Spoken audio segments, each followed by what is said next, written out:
Glória a Deus. Querido, vamos voltar para o tema. Eu como ovelha dele, ele como minha proteção, meu tudo, porque ele é meu pastor. Bem, então hoje estamos estudando o Salmo 23, verso 4, onde Davi disse: ainda que eu ande pelo vale da sombra da morte, não temerei mal algum, porque tu estás comigo. Então a expressão tu estás comigo está sendo colocada aí apenas para aquele que é ovelha, tá bom? Como já falamos no áudio número 1 e número 2. Vamos ver a diferença de quem é ovelha e quem não é. Na época de Davi, por exemplo, no Salmo 46, olha só, no verso 7, o Davi disse: o Deus de Jacó está conosco. Ele quebra o arco e corta a lança, ele queima os carros do fogo. Aquietai-vos e sabeis que o Senhor é Deus, e ele será exaltado sobre a terra. Bem, se ele está dizendo, sabei que o Senhor é Deus, primeiro ele está dizendo, ele está conosco porque ele enche toda a terra. Ele está no mundo inteiro, não só ali onde Davi, porque ele é onipresente. Oni é um termo em latim que quer dizer único. É o único que preenche o mundo inteiro ao mesmo tempo, que está em todos os lugares. Por isso ele diz, ele está conosco. Então, saber que o Senhor é Deus. Então, ele está falando para quem não sabe de coisa nenhuma ainda a respeito do Deus de Davi, que é o meu Deus, o teu Deus. Por isso ele diz, ele está conosco. E um dos que tinham que saber disso era Israel. Esses salmos eram utilizados por Israel nas reuniões de culto de Israel. E muitas vezes Israel citou o Salmo 46, verso 7, como tem multidão que utiliza isso para pregar para os outros e para ele mesmo. E diz, Deus está comigo, está aqui escrito no Salmo 46. Não, ele diz conosco.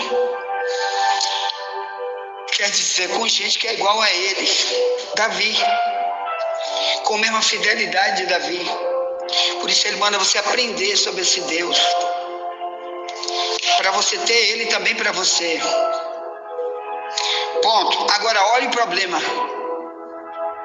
Aqui ele diz, ele está conosco, Salmo 46, 7.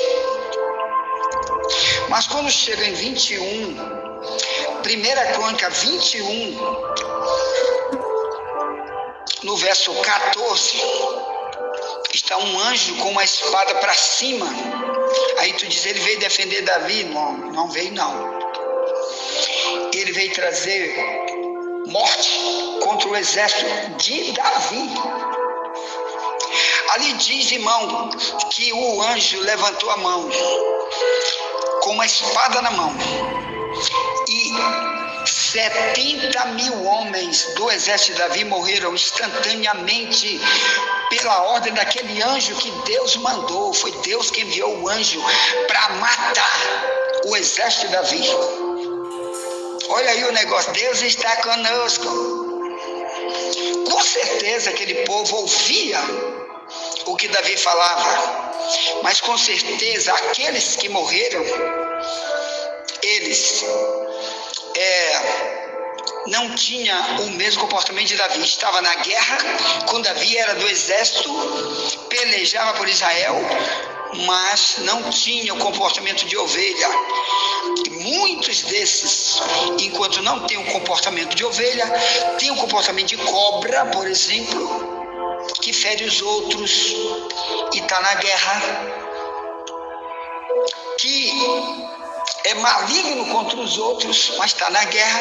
É como está na igreja. Eu prego, Deus está conosco, mas dentro da igreja tem dois grupos, salvo e o perdido. O que está na carne e o que está no espírito. O que é rebelde para sempre. Você fala ali, não muda o comportamento para ser visto como ovelha. Enquanto isso, praticando suas malignidades no casamento, no trabalho, na rua, por aí vai. E quando Deus levanta uma espada e ele morre, aí alguém diz, mas Deus estava com ele estava com Deus. Ele citava muito o Salmo 46. Irmão, citar o Salmo é uma coisa, viver o que o Salmo diz é outra. Davi apenas não citava salmos, ele escrevia aquilo que já era a vida dele, era o cotidiano dele. Então, nesse caso, por que Deus matou 70 mil homens do exército de Davi com a peste? Foi uma doença que veio. Porque o versículo 1 de 1 Crônicas 21 diz que foi Satanás que se levantou contra Israel, e ele, Satanás, diz a Bíblia aí no texto, que ele insuflou Davi. O que foi isso? Davi fez uma coisa, irmão, que quase você faz e nem pensa e faz igual Davi fez. Alguém apenas conferiu o povo que servia para entrar no exército, para ser utilizado na guerra. Foi a única coisa que ele fez. Ele conferiu o povo e deu mais de 1 milhão de soldados. E Deus não gostou. Porque quando você olha apenas para o que tu tem e confia apenas no que tu tem, muito de nós diz, não preciso de Deus, porque olha aí o que eu tenho. Eu já tenho R$1 trilhão, então eu não preciso construir uma igreja ou não, ou eu faço o que eu quero com esse dinheiro.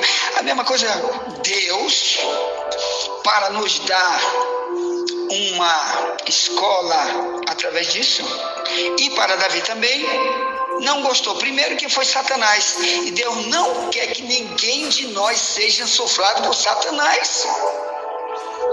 Então a Bíblia diz, e Satanás se levantou contra Israel e insuflou Davi. É a minha tradução mais antiga, hein?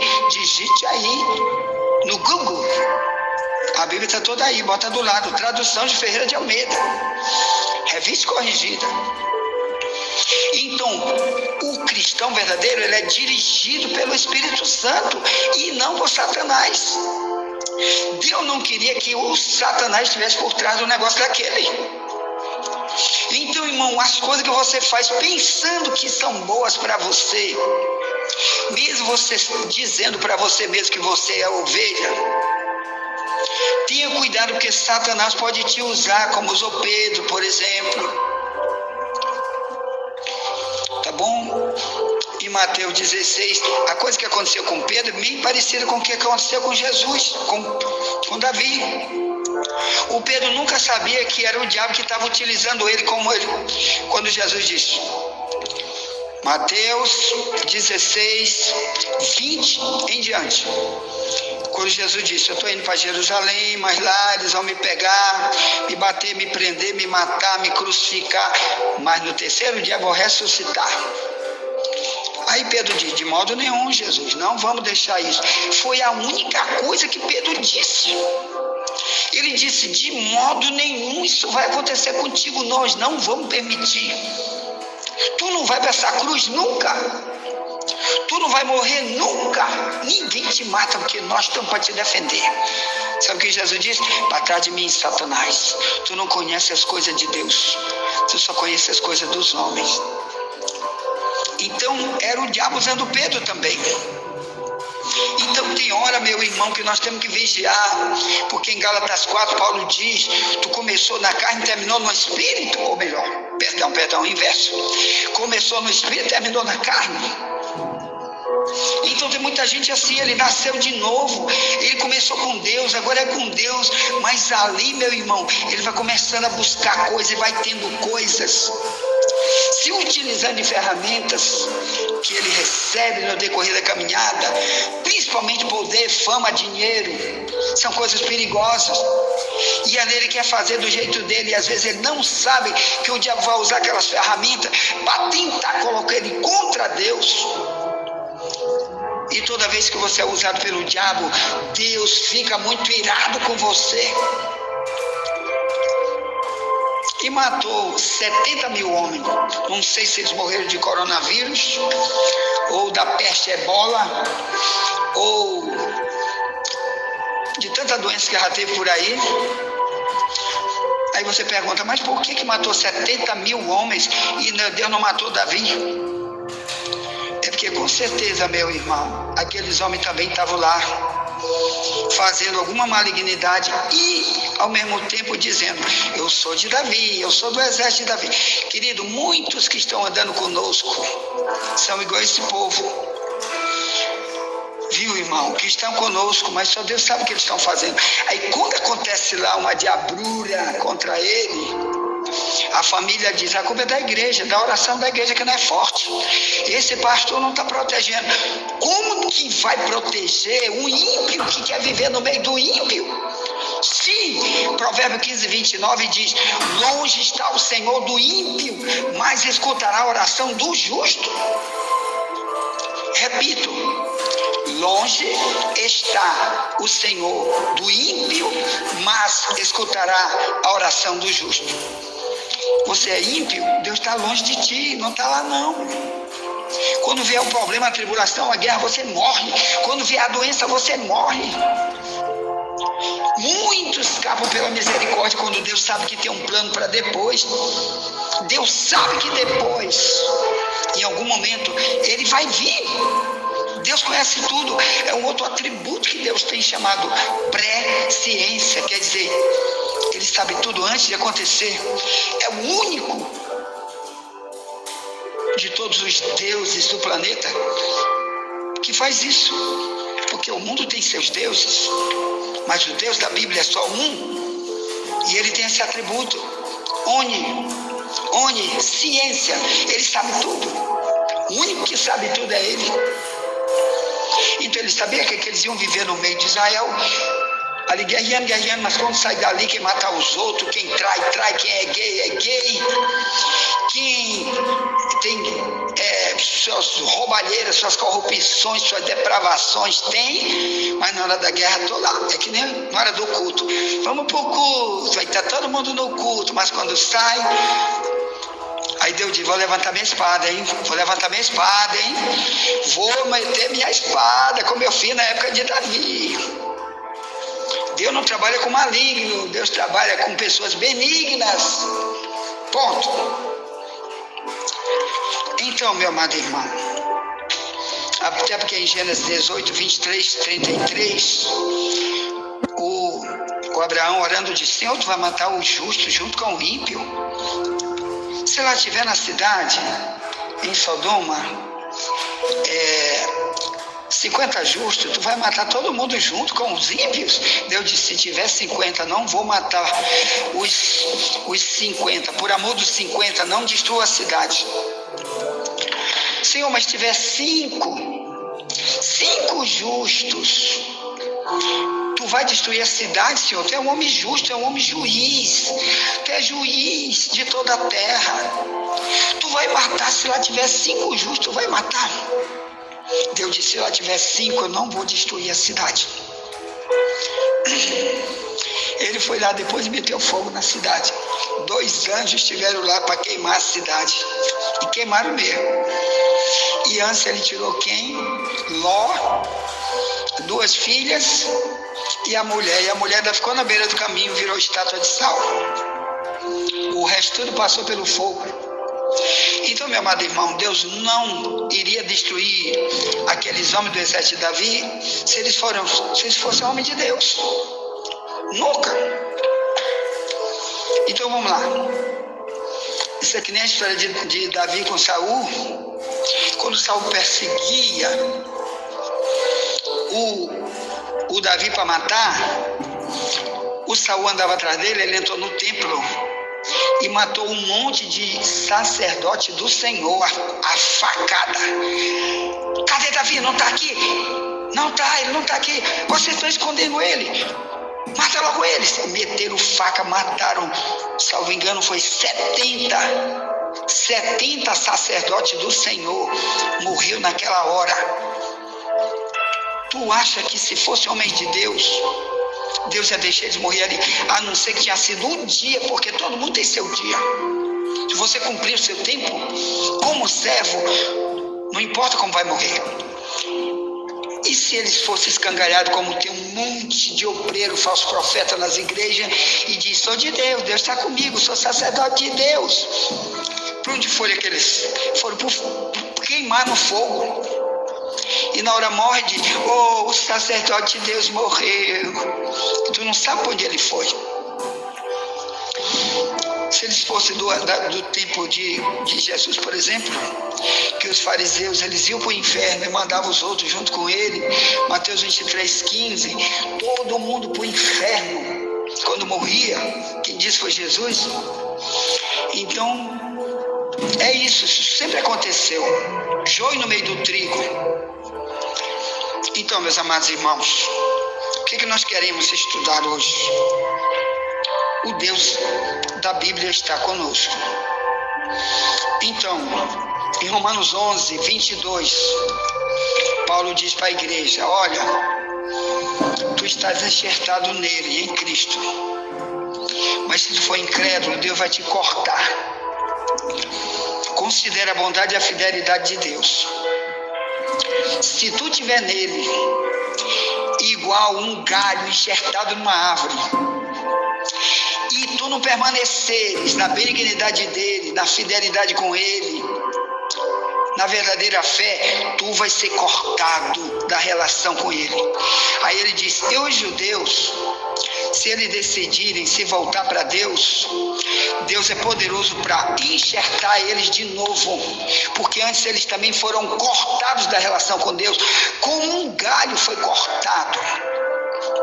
Então os judeus da época de Paulo não tinham Deus, mas com certeza onde eles andavam, quando rejeitavam Cristo, com certeza eles liam o Salmo 23, o Salmo 46, etc., onde diz, ele está conosco, ele está comigo. Mas eles não sabiam que no mundo espiritual estava cortado totalmente, Deus não estava com eles. Romanos 11, desde o verso 18 até o 23, a diferença entre a união de Deus com os judeus e a união dos judeus com os cristãos, com as ovelhas de Cristo. Com as ovelhas de Cristo é igual um galho, que Romanos 11 está dizendo aí. Estão agarrados, atrelados. Como um galho, eles estão juntos sempre. Mas os judeus que rejeitaram Cristo, eles foram cortados. É um galho jogado no chão. É um galho podre, é um galho que não serve para nada, porque eles decidiram rejeitar Deus e Deus rejeitou eles. É assim que diz lá o texto. Então, irmão, você rejeitar o que Cristo diz, você não está com ele não está contigo. Você está cortado, igual Paulo avisou para os romanos. Em Romanos 11:22, ele diz, considera a bondade e a severidade de Deus, considera. Então, meus queridos irmãos, esses ensinos têm que estar nas igrejas, amém? Porque o Hebreus 10:31 diz, horrenda coisa é cair na mão do Deus vivo. No verso 30 de Hebreus 10 diz, o Senhor julgará o seu povo. Ali é só para o crente desviado, esse capítulo 10 de Hebreus. Está dizendo, cuidado, porque a horrenda coisa é cair na mão do Deus vivo. Cuidado, porque Deus vai julgar o seu povo. Então, meus amados irmãos, já imaginou cair na mão do Deus vivo como réu? Um dia vai ter um grande julgamento. De 2 Timóteo 4:2, onde diz que Cristo vai julgar os vivos e os mortos na sua vinda e no seu reino. Por isso, pregue a palavra. Isso cair lá no julgamento como réu, porque tu vivia como bode a vida inteira, maligno, roubando, sendo um falso profeta, sendo uma ovelha rebelde, nunca te arrependeu. Aqui diz, Aqui também em Hebreus 12, 29, Deus é um fogo consumidor. Então tenha cuidado, meu irmão, cuidado. Deus não é uma brincadeira. Deus está para muitos apenas como juiz e não como pastor, para proteger a ovelha. Você tem que estudar sobre isso e te encaixa. Quem vai ganhar é você. Seja útil como uma ovelha, submisso à sua palavra, o seu querer como ovelha. Quem vai ganhar é você. Ponto. Envia essa mensagem para alguém, já voltaremos. Nunca te esquece, somente a verdade nos libertará.